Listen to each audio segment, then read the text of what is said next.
नमस्कार दोस्तों, कैसे हैं? आई होप सब लोग अच्छे होंगे। तो मौसम भी बदल गया है, बारिश भी आ गई है थोड़ा सा। तो इसी बदलते मौसम के साथ थोड़ी सी एक कहानी सुनेंगे, जो कि कहानी तो बहुत रोचक है। सुनेंगे आप तो पता चलेगा उसके अंदर क्या कैसे है कहानी। एक वाइफ, एक पत्नी और एक पति की है, जो कि लड़की जो होती है वो अपने पति के पार्थिव शरीर को गंगा जल नहलाती है और उसको लिपट के सो जाती है। तो चलिए जानते हैं कहानी में क्या होता है, कहाँ से कहानी स्टार्ट होती है।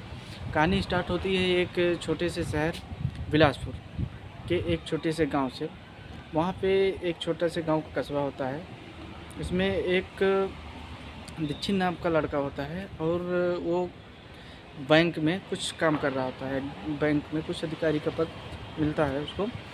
तो लड़की की मुलाकात भी होती है उससे, प्यार होता है दोनों में, प्यार गहरा भी होता है, बढ़ भी जाता है। दोनों का प्यार रोचक रूप लेता है और दोनों लोग अपने घर वालों को मनाते हैं और उनकी शादी हो जाती है। अब लड़का और लड़की दोनों खुश हैं, शादी करके अच्छे से रह रहे हैं। अचानक दीक्षित का जो है तो वो ट्रांसफ़र हो जाता है, नौकरी लग जाती है जाके किसी शहर में। अब शहर में नौकरी लग जाती है तो नौकरी करने के लिए तो शहर जाना पड़ेगा। तो लड़का नौकरी करने के लिए शहर जाता है दीक्षित। तो उसकी पत्नी जो होती है वो बोलती है हमें भी चलना है। तो उसे भी साथ में ले जाते हैं। और लड़के के माँ बाप हैं तो वो तो ज़्यादा बोलते हैं पढ़े लिखे नहीं हैं, बहू को साथ में ले जाओ और हम तो जाएंगे नहीं, हम यहीं गांव में रहेंगे, आप बहू को ले जाओ, वहाँ रखो, पैसे कमाओ, आराम से रहना अच्छे से। तो दोनों चले जाते हैं शहर में काम करने। एक छोटा सा मकान लेते हैं जो कि गांव से बहुत अलग होता है वो मकान। वहाँ तक पास में कोई घर, पास में कुछ भी नहीं होता है। तो उनको तो क्या होता है, उनको तो बस नौकरी करना है, पैसा कमाना है, ज़िंदगी व्यतीत करना है आराम से। ऐसे ही वहाँ ड्यूटी करते करते उनको 4-5 साल हो गए। अभी जो पूजा नाम की लड़की है उसको लड़के नहीं हुए हैं, व्यतीत हो चुके हैं। कोई भी लड़का बच्चा उनको पैदा नहीं हुआ है और 5 साल व्यतीत कर चुके हैं। तो रोज़ दीक्षित जो है अपनी ड्यूटी में जाता है। एक दिन वो जाता है तो लेकिन वहाँ से तो बैंक से आता है, लेकिन रास्ते में चल के घर तक नहीं आ पाता है। तो पत्नी सोचती है कहीं फंसे होंगे काम में। फ़ोन भी मिलाती है तो फ़ोन तो उठाता नहीं है वो। फिर अगले दिन जब ड्यूटी का समय होता है तो घर पर तो आया नहीं। वो सोचती है कि अगले दिन आ जाएंगे, लेकिन घर में वो तो आता नहीं है। और फिर बैंक वाले भी फ़ोन मिलाते हैं उसको तो फ़ोन उठाता नहीं है। तो कुछ कर नहीं पाती है, अकेली तो रहती है। और फिर वो गई तो जाती है रिपोर्ट लिखवाने पुलिस थाने में। तो जैसे ही वो रिपोर्ट लिखवाती होती है अपने पति की गायब होने की, तभी एक सिपाही को कॉल आता है कि किसी जंगल में एक आदमी पड़ा हुआ है। पुलिस वहाँ पहुँचती है और पुलिस वाले बोलते हैं कि पूजा देखिए, ये यही तो नहीं है, कहीं ये तो नहीं है आपके पति? तो पूजा बोलती है हाँ यही तो है मेरे पति, और ज़ोर से रोने लगती है। फिर पूजा को शांत कराया जाता है और उसे हॉस्पिटल में भर्ती कराया जाता है दीक्षित को। तब डॉक्टरों से वहाँ हॉस्पिटल में भर्ती करने के बाद डॉक्टरों से उनको पता चल जाता है पूजा को कि उसके पति का जो शरीर है वो डेथ हो चुकी है, उसका पति मर चुका है, डेथ हो गई है। तो वो ज़ोर ज़ोर से वहाँ पे रोने लगती है। अब नॉर्मली सी बात है, किसी का अपना जाएगा तो दर्द तो होता है।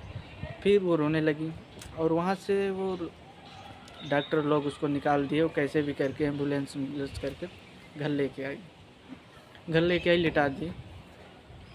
अब उसको ये देखिए कि वो पत्नी को दाह संस्कार करने के लिए बाहर ले जाना चाहिए, तो बाहर वो दाह संस्कार उसका नहीं करती है अपने पति, उसको घर में अपने लिटा के रखती है। और शाम सुबह गर्म पानी से उसके शरीर को पोंछती है और फिर पति के साथ लिपट के सो जाती है रात को। फिर सुबह होती है, 4 बजे उठती है, नहलाती है, फिर लेटाती है, फिर सो जाती है। ऐसे कुछ दिन चलता रहा, क्योंकि वो डेड बॉडी अगर है तो वो तो स्मेल तो करेगी। तो कुछ दिनों तक चलता ही रहा, धीरे धीरे स्मेल करता तो लोगों को पता नहीं चलता, क्योंकि काफ़ी अकेले में उनका घर था। तो हो गया, ऐसे ही चलता रहा। तो एक दिन कोई एक व्यक्ति जा रहा था पास से, तो स्मेल आ रही थी घर से।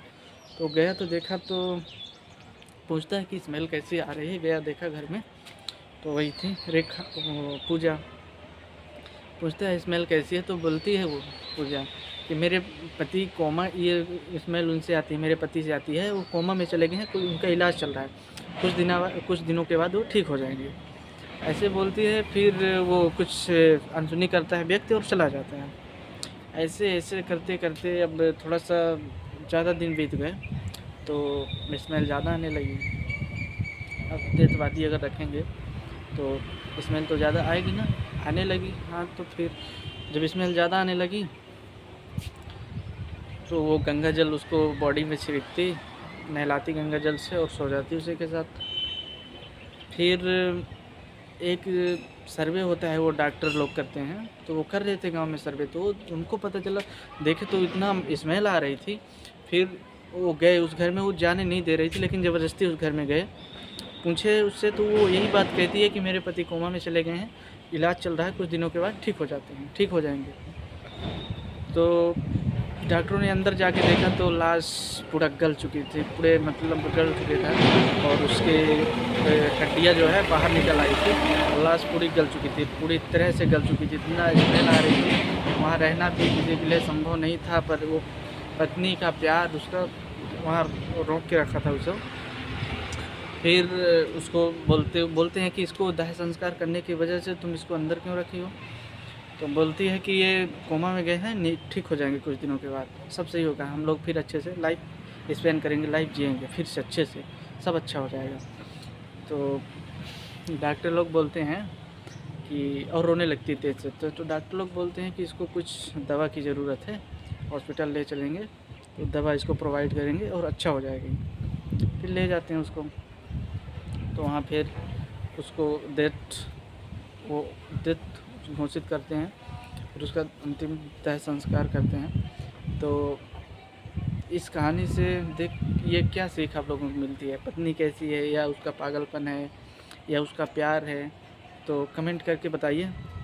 कहानी अच्छी लगी हो तो एक तरह से तो इससे मुझे यही सीख मिलती है, क्योंकि वो अपने पति के प्यार में पागल हुई थी, पति के प्यार से ही उसको झटका लगा था, तभी वो उतना बिहेव, उसमें पागलपन आया था।